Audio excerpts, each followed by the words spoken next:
Good morning, everybody. Happy Friday to you out there. Welcome to the Morning Update Show. I am your co-host, Trey Holiday. And you guys know we do this as a duo. Got to bring in my guy, Big O. Happy Friday, Big O. Happy Friday, Trey. Hey, how are you? I'm good. What a long and interesting week. We're going to still end it in a good way. Today is Feel Good Friday. It's also Food Fri-Yay. Check it in there. And since it is Feel Good Friday, thought that we would bring some good news from the city.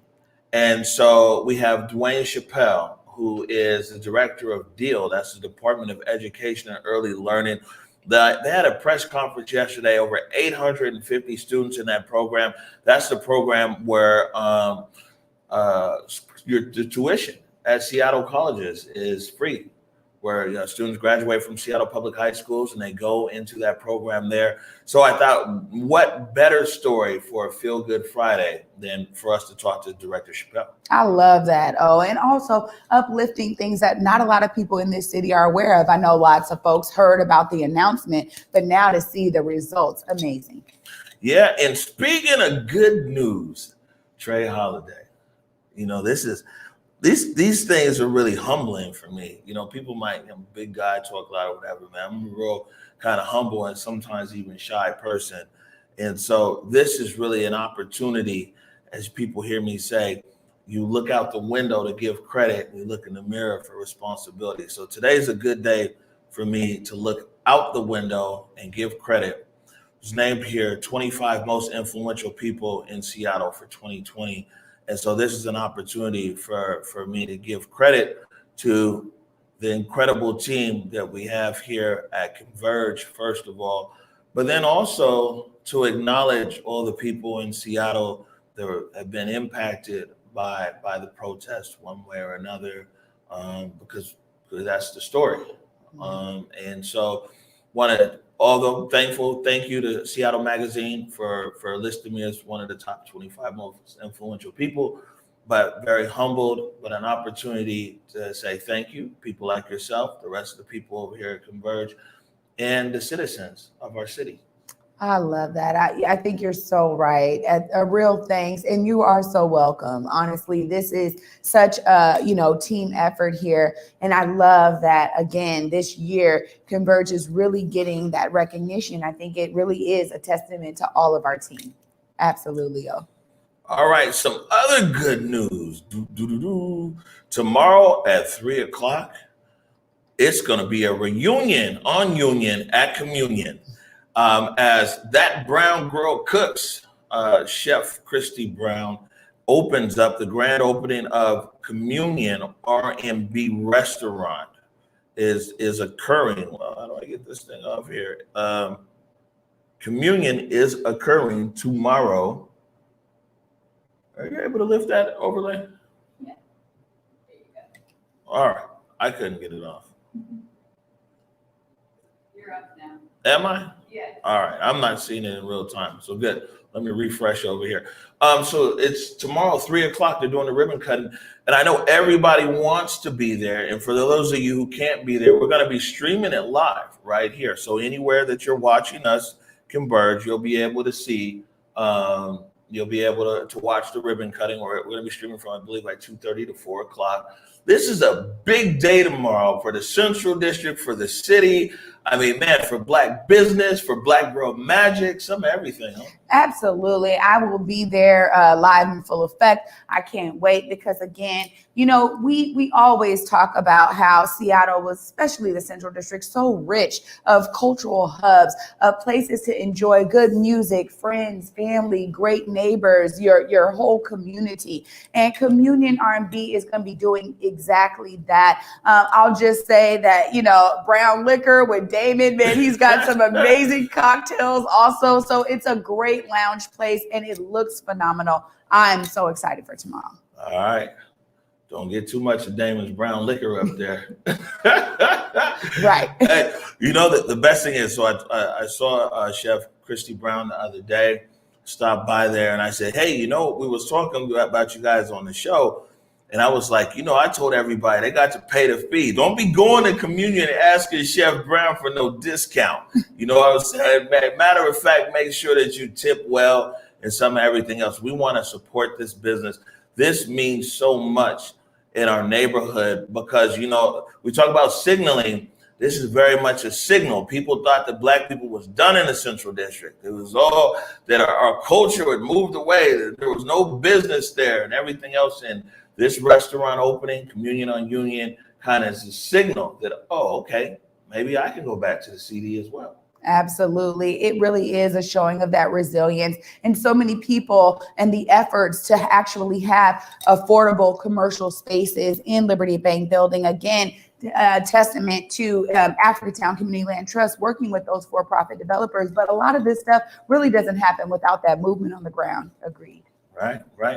And again, tomorrow, wherever you're watching the Morning Update Show, you can also catch the live broadcast. I believe it starts at 2:30. We'll send out an email, and we'll be streaming everything so people will be able to see the actual ribbon cutting and all that other good stuff. They'll be able to see it there live. So we're excited about that. One thing I wanted to bring to people's attention is here, Graham Hill Elementary raising funds to provide direct cash aid to families.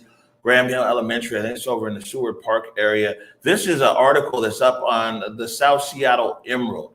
So the South Seattle Emerald, they're trying to raise $20,000 so they can give out grants to families ranging from $250 to $1,000.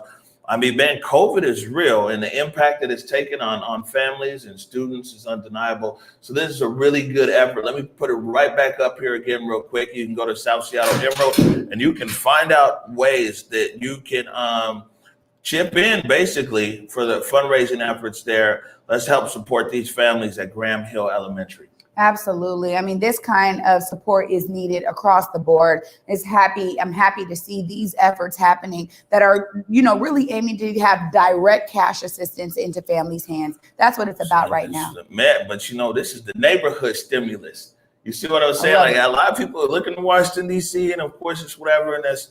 And something should come out of there, but that doesn't mean that we can't come together to help our own. That's right. Absolutely. All right. So if you missed it last night, man, Mike Davis and Julia Jesse got together, and the smoke was out. And so we talked about a lot of topics last night. Of course, talked about the Biden administration.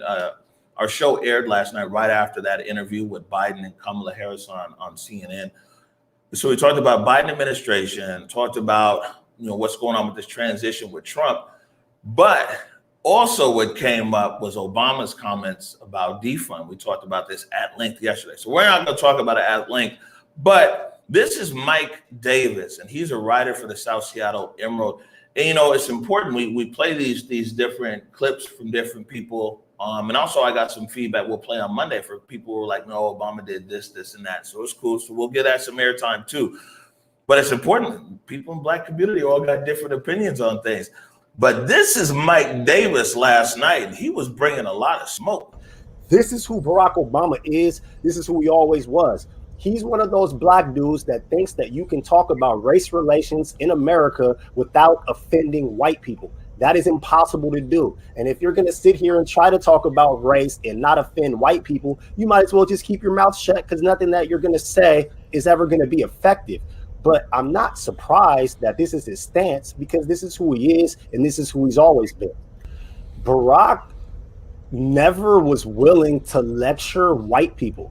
He was always willing to lecture Black people. He would always see something that some Black person or communities of Black people did, and then he would step in and, give his almighty looking down on us type of perspective. But you've never heard him do any heavy criticism of white people. And that, I think, is the point right here. Like, you're saying that he could have talked about defunding, and that would have required him to have a conversation with white America, an honest conversation with white America about white America. And that's something that we've never seen Barack do in the last 12 years. So I don't expect it from him now. Man, Yeah, Trey Holiday. Oh man, Mike Davis giving that smoke with that heat. All I'll say is this, honestly, looking at this debate, I love what Angela Rye was saying too. Really, talking really in tandem with Mike Davis, saying like, look, we don't really expect politicians to really be speaking on all of these things with activists. At the end of the day, she was saying she didn't agree with what he said. And I think Mike is absolutely right. And this is what we talked about and touched on yesterday. We have never really seen Barack have these direct statements about, Black liberation, Black equity, any of that. Yes, he comes from an organizing and activism background, but clearly there is some level that drops off a bit when you have to play the politics of all of this. And I will say too, even here, sometimes I have to play the politics of things. When we went over that Build Black business group yesterday, I was thinking to myself,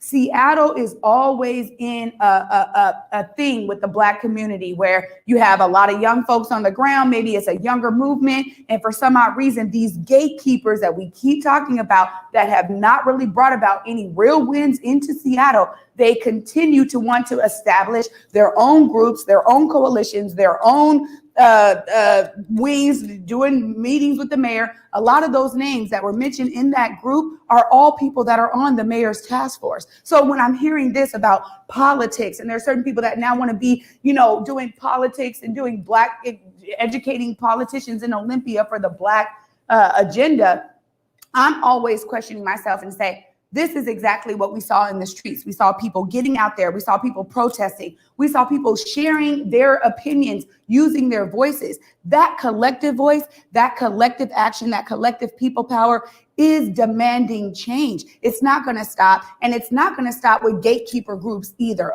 So I agree with Mike Davis. We have never seen really Barack make those kinds of bold statements. But ultimately, I also heard people on the other side saying, all he's saying is change the name of defund. Like defund just inherently makes people think, no, can't do that. Can't get rid of all the police. And I think that people need to remember, this is about investing in communities. If you take the word defund out, what we're saying is that we need to move money and invest it in community-rooted solutions, period. That's what we're saying.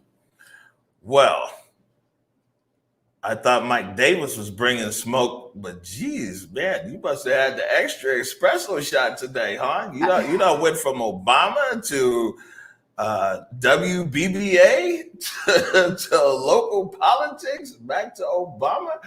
I don't know. I'm hearing something in your tone here, Trey. You're right. For me, you know what this is? It's not only Feel Good Friday, it's Fired Up Friday. Okay, I'll say that because I agree with Mike. I mean, literally yesterday, I'm like, oh yeah, some people, they have to, get together in these groups. But really, what I'm thinking is that is exactly what King County Equity now is. That is what decrim is. So, it but are is you literally saying that there's doing no political space wings. though for other groups, or there's no space for other organizations? No. We say all the time that our community is not monolithic, and so are you saying that only King County Equity now is able to speak for Black people? That's not what I'm saying. Which is what I'm saying is that when you see something happening and moving well in your city, I think we're a small population as Black people. No, we're not a monolith. But how do we work together to bring that powerful fist into the movement? How do we collectivize? This is what Seattle does well. Seattle, we saw this with the task force. As it was asking folks like myself and Sean Good and others to be on the task force. And we said, honestly, that's going against this participatory budgeting process. We're going to stand in solidarity with the participatory budgeting process. You had others in the Black community that said, well, hey, the mayor wants to do a task force. I'm in agreement that, we need to have some type of mayoral oversight. What people on the ground are saying is we're sick and tired of this elected official oversight. We need real direct investment in community-rooted solutions that don't have that. I see this play out time and time again in our city. And I'm not saying that those groups are not going to be valid or have their own points. But what I'm saying is, come on, Black Seattle, we do need to collectivize. The ideas around us having any gains and wins in our communities means that we need to find ways to work together. That's what I'm saying. Is the issue that these people haven't talked to you guys? I would say that is a great place to start. I mean, if you already see a thriving coalition, how come it's not like, you know what? Hey, we see what you guys are doing over there. Let's figure out a way to combine our efforts. I'm just saying, this is not happening in Seattle. But what if their policy results, though, differ from the policy results that you want? Just because they're Black, does that mean that they have to work together? You see what I'm saying? Like, what I'm saying is that, what if they want a different result than you? So what I'm saying is there's one thing that I think in the Black community that we can talk about that is agreed across the board. And I even heard it in their press release there. It's about Black liberation. If what they're wanting is to educate politicians on the, you know, ways to invest in Black communities, ways to uphold and uplift and liberate Black communities and give them a sense of agency. There's a lot of great shared values that I think many of these groups actually have. My thing is why does Seattle not rest on those shared values? And I've been talking about this with regard to a lot of the groups I'm in, a community covenant that shows, yeah, fine. If you don't agree with that and you need to do your own faction, that's fine. But the problem is that then a lot of the resources get split. And then it's like, oh, well, these guys see it differently than these guys. And so what ends up happening is no real wins in the Black community. And I think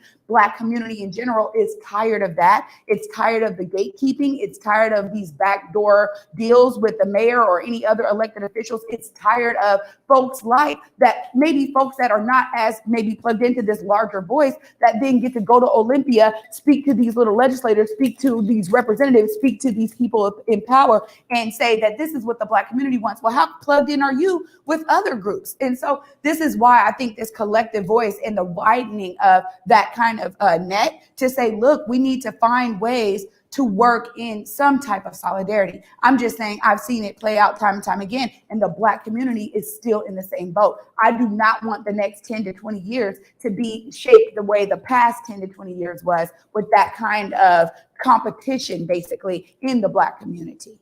All right. Fired up Friday, huh, Trey? Fired up Friday, bro. All right. Well, WBBA, you know, they're out. They've made their announcements, just like the task force. I wanted to interview the task force. The task force is they're kind of opaque at the moment, for lack of a better word. But apparently their meeting minutes are going up.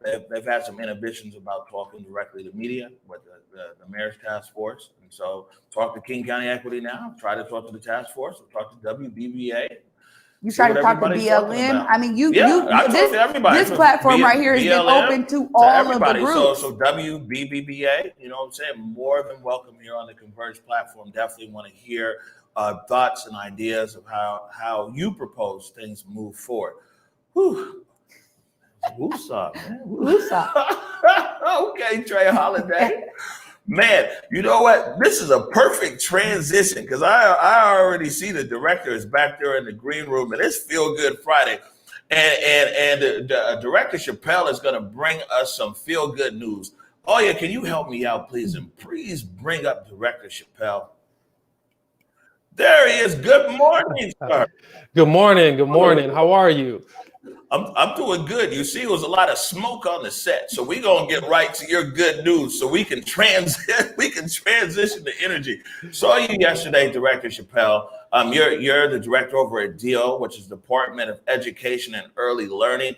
And man, you had this big grin on your face yesterday, talking about some of the successes over there. And I thought, you know, it's real easy all the time to report on bad news out the city because there's a lot. But, you know, sometimes, man, we got to really put our efforts in to giving information and good news out to the community. So tell us all about the news that you guys discussed yesterday at the presser. Yeah. Well, first of all, before I get into that, I just want to thank you for giving me an opportunity to be on here. I love your work, and I appreciate the platform that you have built and what you do for the community. And I want to give a little background about myself, and then I'll jump into that, just in case for those that might not know. I am Dwane Chappelle, the Director of Education and Early Learning for the City of Seattle, but I'm also the proud, and always will be proud, former principal of the Rainier Beach High School in South Seattle. Got the transmission. You So he's talking about Rainier. You know, there's a Garfield network here. I know. I just have to, you know, always bring up the crown jewel of the South End, but I say that to say to transition even into what I talked about yesterday which is the Seattle Promise. And I'm super excited about what's happening right now in the Seattle Promise. It's a 2-year free tuition program. We have students who apply first of all, we start off with 6 high schools and we expanded to 17 high schools in Seattle, 2 years free tuition. Students will have an opportunity for equity scholarships, and that's pretty much equity scholarship is just an additional cost and some additional resources for students who need some extra funds for books, transportation, child care. We do give the largest equity tuition scholarship in the nation, throughout all of the Promise programs that's going on. There are support specialists that's working with all 17 high schools to make sure our young students have the access and the support that they need. This fall 2020 class is the largest class to date. And right now the applications are open and they're due on February 1st. So I'm just super excited to be on here to share this information with all of our family and friends that support your platform.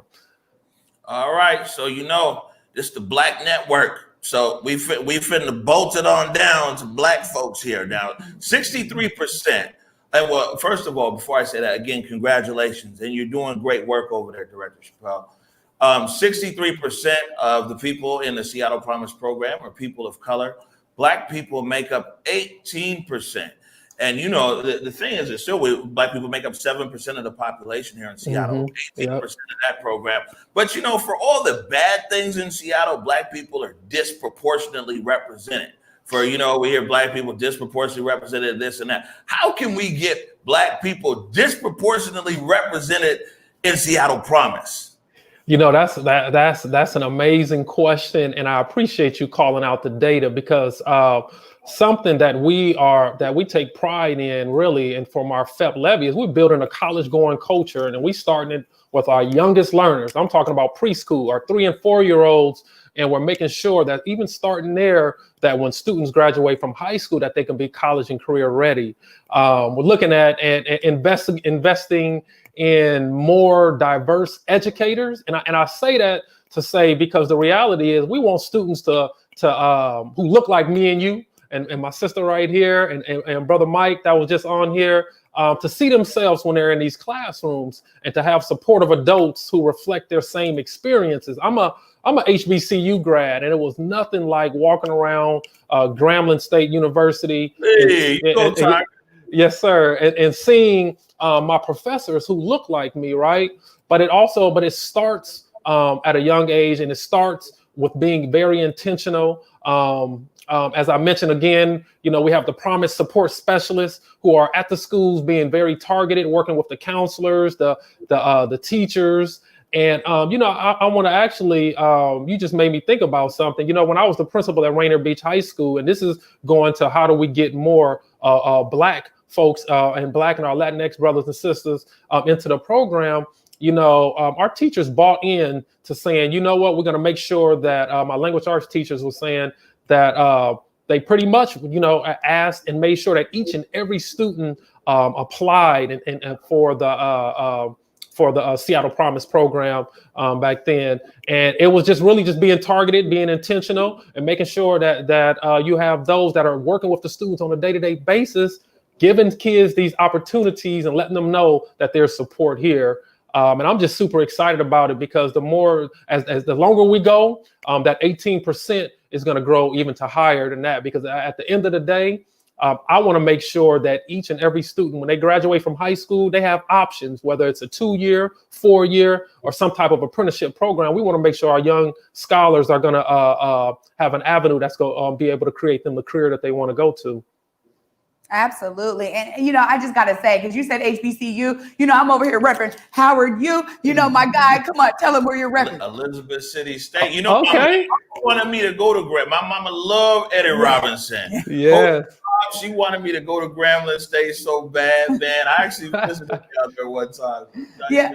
But I just want to say thank you for bringing your brilliance back, because what I do know is that so many of our brilliant Black folks from Seattle and Washington State that go away to amazing HBCUs, it's hard to bring them back. So thank you for bringing your brilliance back. And my question to you really is about how this program works in tandem with the Running Start program. You know, I'm just wondering if there's a collaboration between the two, because I know a lot of our youth are looking at that as another way of having that leg up when they're thinking about college. Yeah, and so you know that's an excellent question. So when we talk about like our Running Start students, you know, students are taking advantage of taking college courses when they're a junior, right? And then so what we're trying to do is make sure that there's like a potential opportunity for like a seamless transition if students do transition into the Seattle Promise program, and you know it's something else. And I'm sorry to go back when we just talked about HBCUs, Elizabeth State, Howard.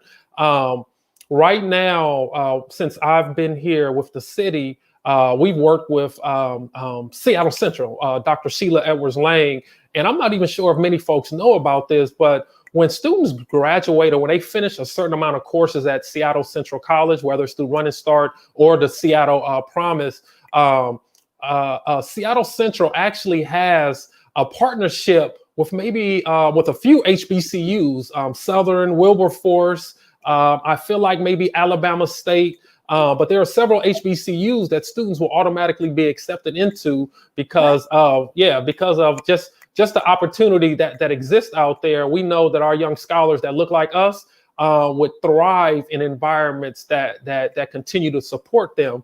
So I say all of that to say that there are opportunities for students to transfer when they finish the Seattle Promise, and that's if they attend the Seattle Central College school.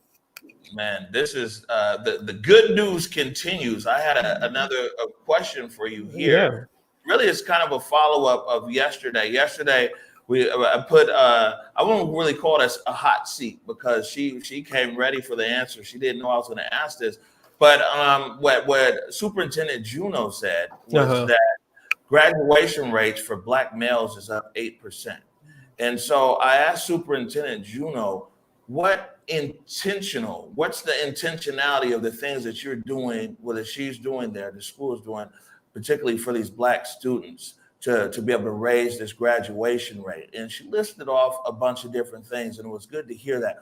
My question is for you, what are some of the intentional things that are feeding in, you know, that are helping feed into the program there at Seattle Promise? I know you mentioned something yesterday called the Young Kings. Yeah. So what I mentioned yesterday. So with that, so let me just give a little context. So within our, our FEP levy. Our FEP levy is a 6-year levy, and it's all about closing race-based opportunity gaps. That's what it's about. So we have the privilege, and I'm excited about it, that we get a chance to invest in 30 schools. We support 10 high schools, and 5 high schools, 5 middle schools, and 20 elementary schools. And within our FEP levy, what we pretty much do is we ask schools, how intentional are you going to be about closing race-based opportunity gaps? And so we have investments that's about culturally specific and responsive. And within those investments is like the Kingmakers program. The Kingmakers program right now is being implemented at 3 middle schools and a high school, Aki Mercer, Denny, and Interagency. And then from there, you know, we even have some other culturally specific responsive investments about diversifying the teacher workforce, as I mentioned before, you know, some type of culturally relevant mentoring. So we have a list of investments within DEAL that each and every one of our schools are being asked to be intentional about how they're closing these race-based opportunity gaps now. And I want to say that we're not prescriptive. We're not saying you have to do it this way, because as you know, one size don't fit all, right? You know, some of us like that snapback when we put on our head to just, you know, to our head and everything. But We're allowing schools to be innovative and pick strategies that's go close them race-based opportunity gaps, and then we're just rewarding them and supporting them along the way. Because what happens at Garfield might not look the same at Rainier Beach High School, but we just want to make sure that we're supportive of it. Because at the end of the day, First of all, let's be clear. What happens at Garfield definitely don't look the same at Rainier Beach, especially if you're looking in the trophy case. Oh, I knew you were gonna go there. I knew it. that being said, Director Chappelle, I know that we only had you for 10 minutes, but if you don't mind, I mean, man, it's Feel Good Friday, and you got a lot of good information coming out. Can you stay with us for a few more minutes? Absolutely. Okay, Trey, you got a question? Yeah, I do, because now, well, my son particularly, he goes to Rainier Valley Leadership Academy. So I'm wondering how you guys are incorporating charter schools into your kind of future projections as you guys expand this program.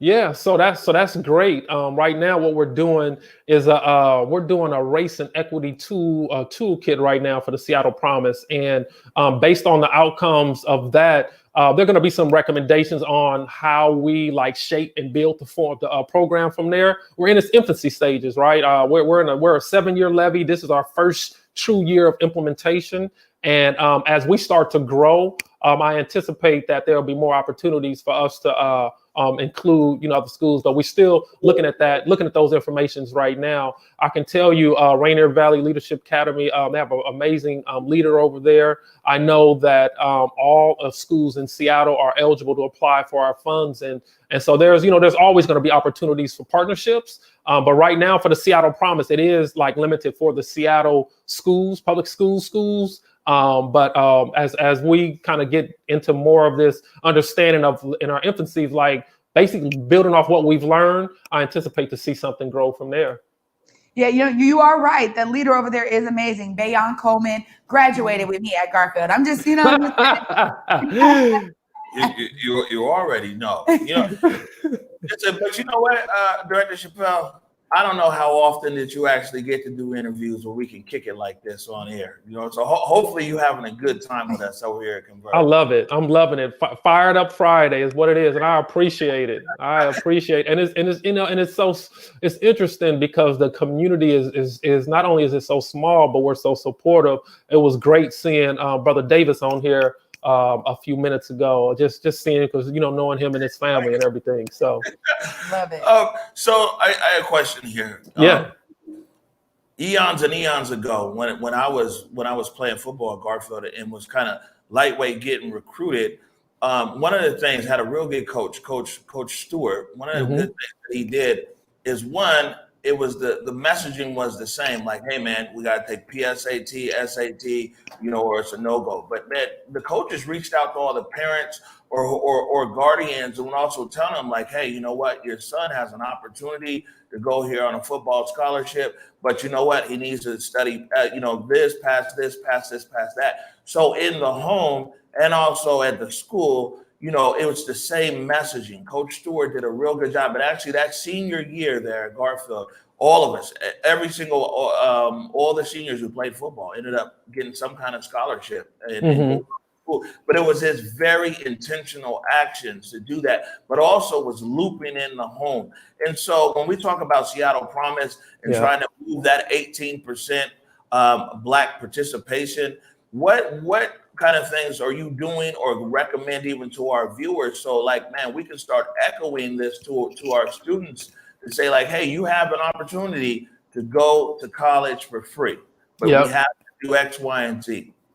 Yeah, so I appreciate you asking that. So I would say to our families, to our young folks over out here that's on this platform, you have loved ones that's in Seattle Public Schools. And what we need is so we understand that we're talking about 17 and 18-year-olds, right? And they're still in my mind, and even from a mindset perspective, they're still youngsters, right? They're still growing, and so the support that they need from the family is even more. They need even more support right now, because we're going to have the specialists in the schools guiding you along the way, or guiding you along this path. But it's always helpful when we have families, talking to the young people, their loved ones over the holiday break at home, following up with them, making sure that they're completing their FAFSA information, that the students have the necessary information that they need. Our seniors that's listening right now, get your applications in by February 1st. We have people there to support you.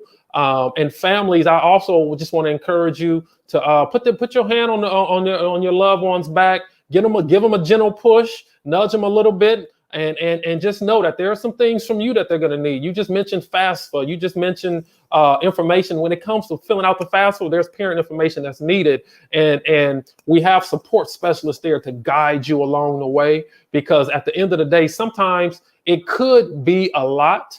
When you're trying to pick up momentum, starting from the beginning, right? We've learned, I think Maxwell talks about, I think it's like the 16th or 17th power of momentum. It might take a little bit to get some momentum, but once you get that momentum going, you're going to be all right. And the first step is filling out that application, completing your FAFSA packet, and then moving on from there. So I just want to encourage families to talk with your loved ones over the holiday break.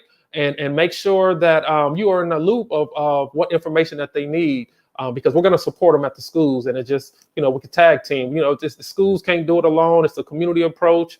We have to wrap our arms around our loved ones to make sure that to get them to where they're going to be. You know what, man, and it's just good to hear you say that. We specifically in our homes and in our community need to wrap our arms around our loved ones. You know what I'm saying? Absolutely. Man, Absolutely. No child left behind. Director Chappelle, I'm going to put this timeline up here on the screen. And, it's always powerful when the director is telling people the dates and where things need to go. So here you go. You can go over this calendar right here. Yes, thank you. Thank you for this. So here's the timeline. You see, as I mentioned, the applications are open now. They're due February 1st. And then you'll know. So once you apply, they're going to take you through a process. They're going to make sure that you complete your FAFSA and WASFA by April 15th.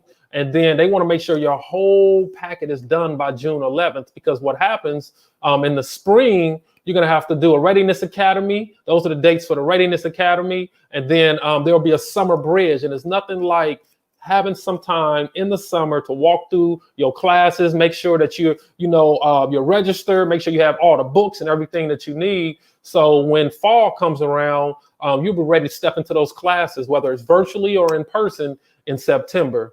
So I just want to highly encourage all the families. Make sure you talk to your loved ones about this amazing opportunity. 2 free years, Seattle Promise.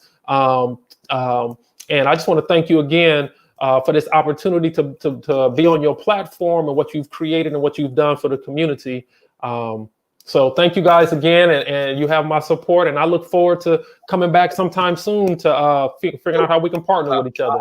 I was going to tell you here real quick that education is one of the morning update shows big three. Our big three issues here is the income gap. The Black household, 42,500 a year, white household, 105,000, very big gap there.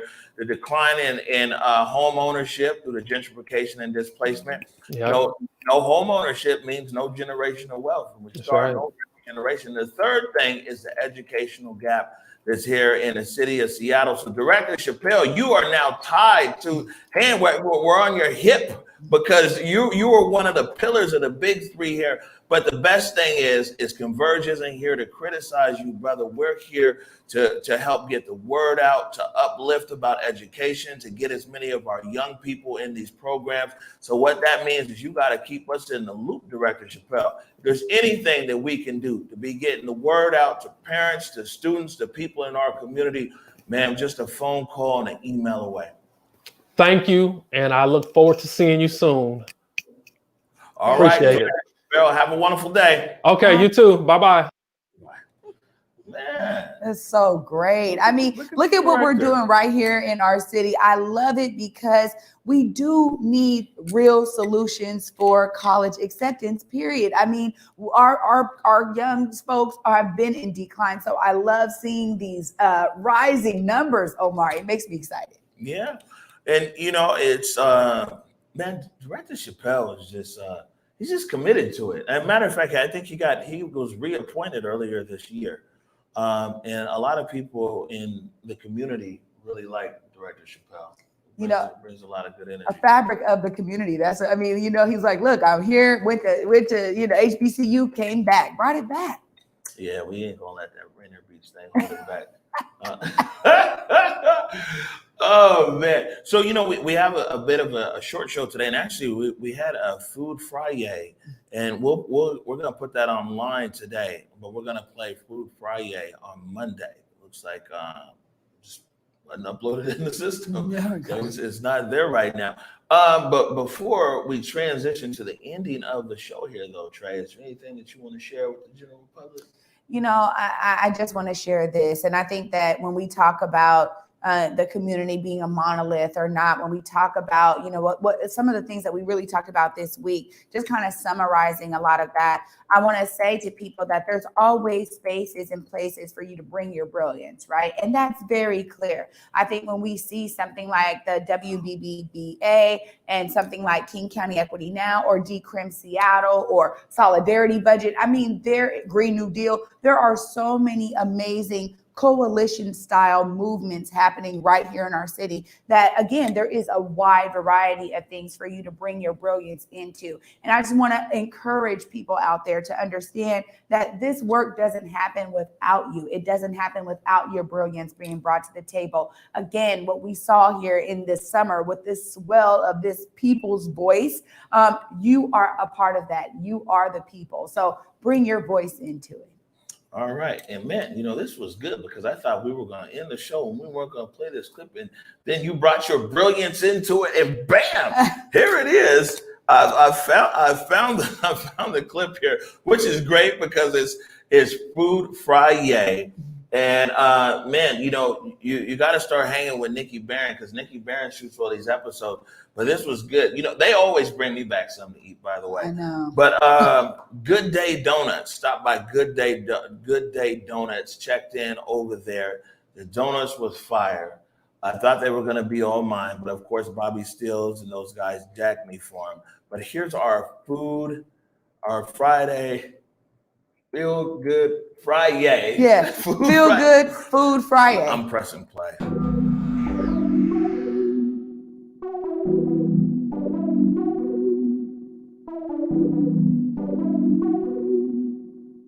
So the best thing about the Morning Update show is when Nikki Barron comes on set, because Nikki never comes empty-handed. And today we've got donuts from Good Day Donuts. And I'm assuming, Nikki, since you put this on my desk, they're all mine, right? Yeah. Okay, that's what I thought. Bobby Stills, Jay, stay away, all mine. Much love, Good Day Donuts. Thank you. Hey everybody, welcome to Food Friday. I am here with Good Day Donuts. Welcome. Hello, thanks for having us. Yeah, so tell us a little bit about yourselves and your business. I'm Eric. I'm Allison. We own Good Day Donuts down in White Center, just 1 block south of Roxbury. We've been open for about 2 years. Let's see, we came from the restaurant business, and we just wanted to get out, wanted to try something new. Why not donuts? So did either of you work making donuts previous to this, or was this your first foray into donut making? Made our first donuts after we owned the shop. Yep. Trial and error, a lot of trial and error. Well, I actually had some of your donuts today because I live here on the south end, and I brought some donuts back to the office, and there was a friend that we both share who really enjoyed them. Yeah. Thanks, Eric. Oh, my man, Bobby. Who does Bobby not know is the real question. So, yeah, that's a great question, actually. I feel like everywhere I go, people are like, "Oh yeah, I know Bobby." And I'm like, "How?" Like every industry, it doesn't matter what it is: music, food, like media, anything. I mean, people are like, "Yeah, like clean gutters with Bobby." Like he's everywhere. He's a man of the people. A man of the people. Yeah. Yeah, so tell me about how business is during the pandemic. I would say business is pretty good. We closed for 3 months initially, around March. When we were having that big outbreak initially. So after that, it's just been kind of slowly getting back to normal. We're only open Thursday through Sunday, so our hours are kind of compacted. Less hours open, but business is pretty good. We're all takeout. That also helps. We're not counting on people sitting around and eating inside. So donuts are to-go food. Great. So if I wanted to pick up some donuts, how do I go about doing that? You can pre-order online through our website, gooddaydonuts.com. You could call in. We only answer the phone during business hours. Other than that, you can just swing through the lobby and order in person. Are there any specialty donuts that you guys offer? I noticed you guys twice a week offer vegan donuts. Anything else people should know that makes your donuts special? We do offer vegan donuts Thursdays and Sundays. Let's see. I think we fry in a little bit of rice bran oil, which makes our donuts pretty special. So they're nice and soft. We also have a sea salt glazed donut, which I think is our best donut. So being a savory chef, I had to get some salt on some donuts. So that's been a hit.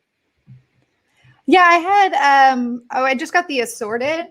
So is the sea salt one the one that has like the white? Yeah, the stripes on it. Yeah. Yeah. That one, I ate 2 of them. Yeah, see, yeah. Yeah, well, thank you so much for joining us. And I know the team really enjoyed the donuts. And everybody, make sure you go and pick some up. All right. Thank you. Thanks, Nikki. Yeah.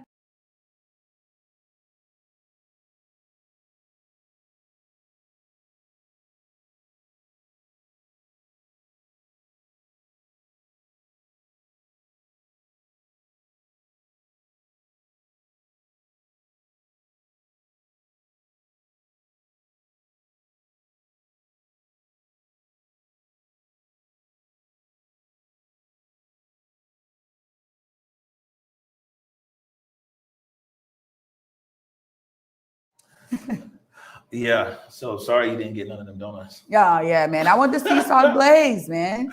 All right, we have to make your way out there, Skyway. You know what I'm saying? Definitely want to continue to uplift businesses in our community and businesses that serve our community. You know what I'm saying? Tell people all the time, Converge, man. We're the little engine that could, but we're always going to do what we can with what we have. Absolutely. And I think you're so right. Anytime we can have good food on Fridays, I'm for it. So we got to keep those segments rolling. That's it. That's it for real. So, okay. So a few things. A call to the viewers out there, and Julia and Mike Davis, they're getting a following. People really love their back and forth, but the name political or post-election analysis show is like that. So I know that I see Darnell Hibbler out there. He's a big fan of them. Ruby Holland's always watching. My mom's always watching. So we need a name for that show. You know what I'm saying? Like Bring the Heat with Julia and Mike or whatever. So if you got a show name idea for our show with Mike Davis and Julia Jesse, throw it into the comments. And that's going to be a reoccurring show every Thursday at 7 o'clock. Our programming offering here continues to expand. We continue to uplift voices from our community. Absolutely. And not only that, but I'll put this call out again because now kids are in school again. Young folks, if you want that media training, if you want to get plugged in with how we are shaping narratives that are happening right here in our community, please, reach out to us, email us, please, because I think, said it weeks ago, but that offer is always available. Man, I'm going to tell you, and 100% matter. Can you swear? I want to look right into the camera with this one here, and talk to our community. We got time for our kids. People hit me, Omar, you're so busy. You guys can work. We'll make time for the youth in our community.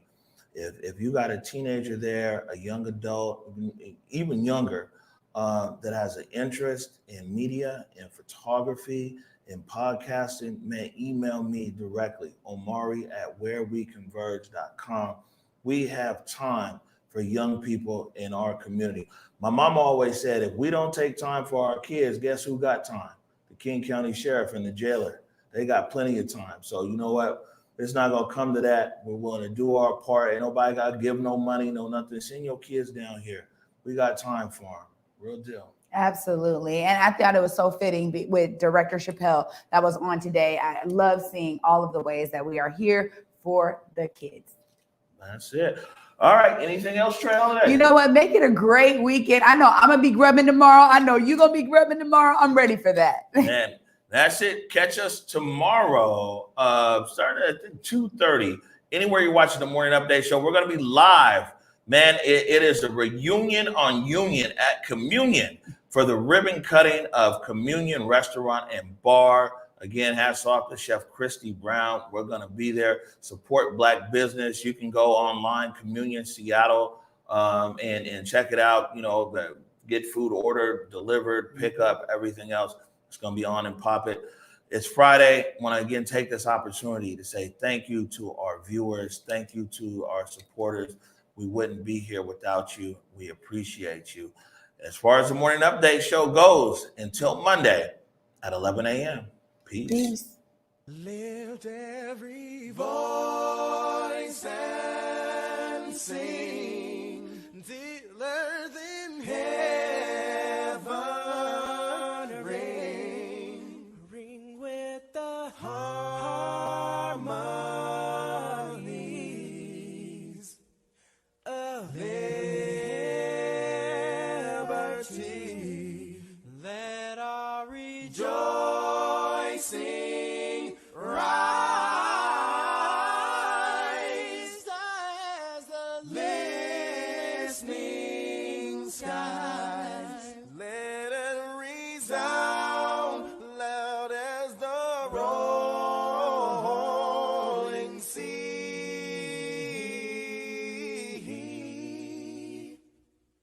Sing a song full of the faith that the dark past has taught us. Sing a song full of the hope that the present has brought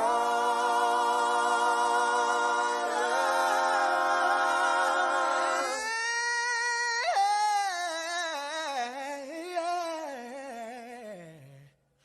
Facing the rising sun of a new day.